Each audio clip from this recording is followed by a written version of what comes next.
Hi everyone, I'm Paul. I'm the Global Head of Makeup for Krylon, and today we're going to be focusing on male grooming using our digital complexion range.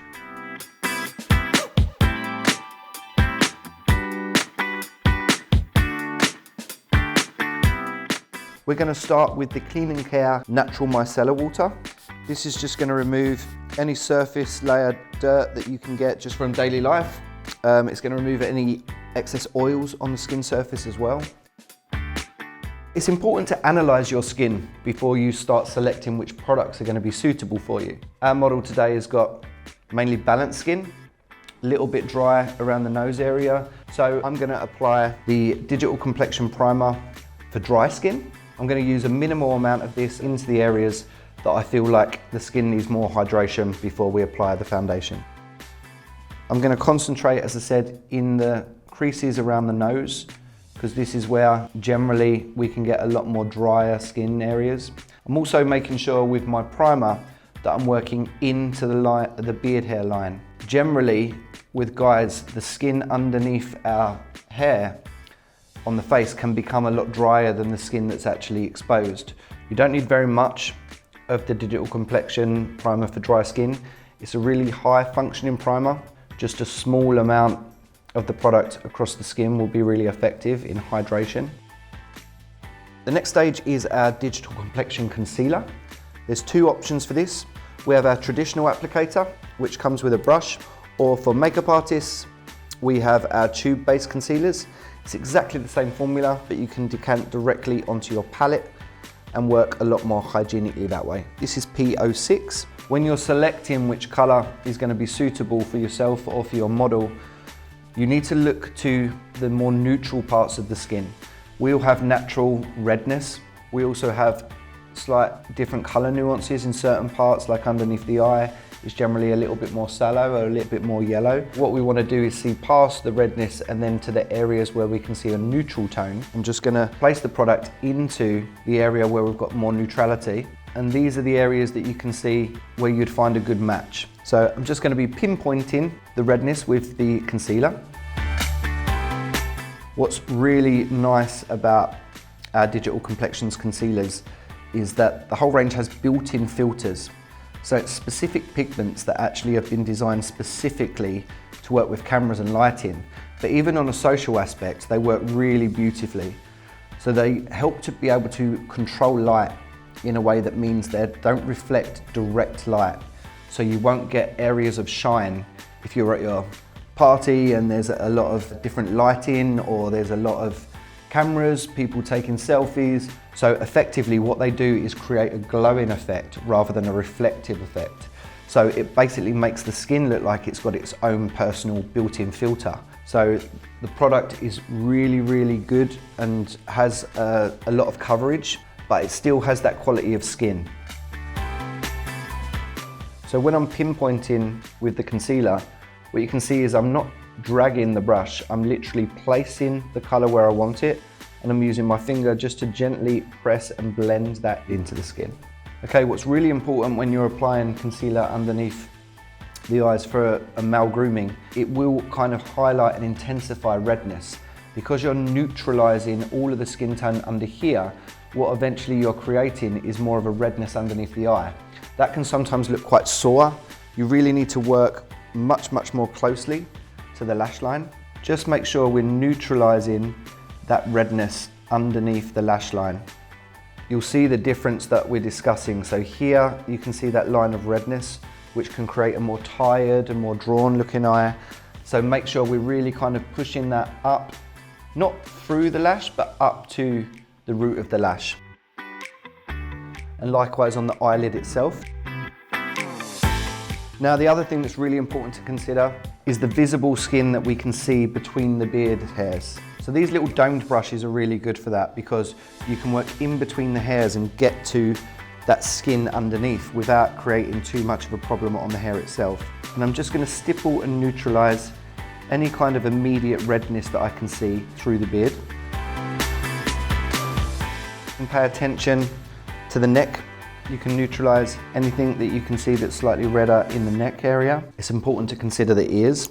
So I'm just going to take a big blending brush, and just with a little bit of the excess that's left on the palette, I'm just going to neutralize the pigment on the ears. I'm going to be using the Digital Complexion Fluid Foundation. I have an application brush, which is a domed buffing brush, and then I have a completely clean brush, which is going to help us to blend and make sure that we have a nice smooth application. So this is basically just a softer wash of colour to connect everything together and cover the parts of the skin that haven't yet had any application. I'm going to move across the skin in these nice circular sweeping motions, keeping it nice and light, and then with my clean buffing brush I'm just blending that through. So I'm not adding any more product, I'm now just manipulating the application to make sure it's well blended into the skin. As I said before, what's really nice about these foundations is that they still have that skin-like quality. They're high performance in terms of colour correction and working really cleverly with lighting to create that glowy skin effect rather than a shiny effect. What's also really nice about the Digital Complexion is that it's a self-setting range. So it isn't necessary to go in with a powder, but you can still see natural skin and the impression of natural skin. Now everything we're going to do from here on in to complete the look is optional. So I'm going to select the Digital Complexion Cream Foundation now. I'm going to use it to add a little bit of a bronze contour, just to add a little bit of defining structure to the cheekbones. It's D34. There's not a lot of product on my brush, and I'm just generally working in small circular motions. I'm starting underneath the cheekbone, but I'm just taking it a little bit up onto the cheekbone as well. I'm not coming any further forward than the corner of the eye. I don't want there to be any unnecessary colour in this triangle section here underneath the eye. I'm going to take a dual fibre brush. This is really nice and effective at stippling and helping to blend product into the skin. So again, from the side angle, I'm working in small circular motions just below the cheekbone itself, but just gently sitting on the bottom half of the cheekbone as well. And I'm working that up through the hairline, so we're creating this kind of C-shaped section here. I'm just going to put a little bit of warmth into the tip of the nose. When you're applying any colour to the sides of the nose, if you're contouring or you're applying a bit of warmth or a bit of contour, you need to make sure that you continue the colour to follow the actual structure of the face. When I'm applying this, yes, I'm applying it on the side of the nose to give a little bit of contour and a little bit of warmth, but I'm also using my brush to sweep in and around into that line that naturally flows up. We need to make sure that we keep the face connected, and quite often people can make the mistake when they're contouring of just starting here and directly down, and then that kind of detaches the nose from the rest of the face.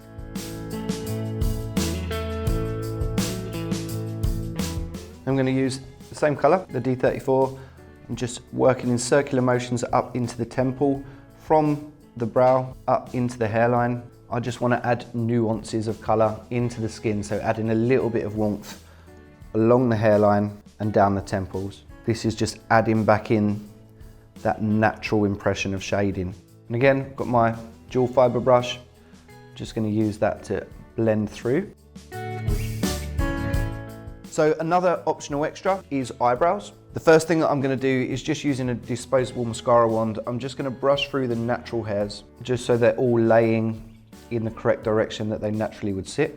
If you have gaps or holes in the brows that you would prefer to fill, we do have the option of using our eyebrow powder. Now, eyebrow powder is a wax-based powder, so it does still look very natural and it can give the impression of hair. So I'm using this brow brush from the Blue Master range. It's a gradient, as you can see, but it's also really nice and firm. So it works really well in working between brow hairs. So I'm gonna use a mixture of these three colors here. So I'm just literally flicking my brush so that I get little brush hair marks on the skin. I'm just following the natural hair. I'm not trying to redefine the shape too much.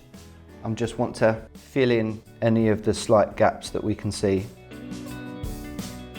I'm just going to take a little bit of the eyebrow forming gel and just brush through the hairs. This also adds a little bit more reflection, natural reflection back into the hair once you've been using the powder. Now, another step in male grooming that is optional is curling the lashes. It can make you look more awake, make you look more vibrant, something that can make the eyes look bigger.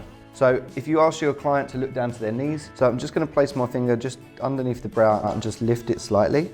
I place the lash curlers at the root and I'm gently squeezing up and down on the pads just to give a natural curl rather than a sharp squeeze, which would actually give more of a acute angle to the lashes.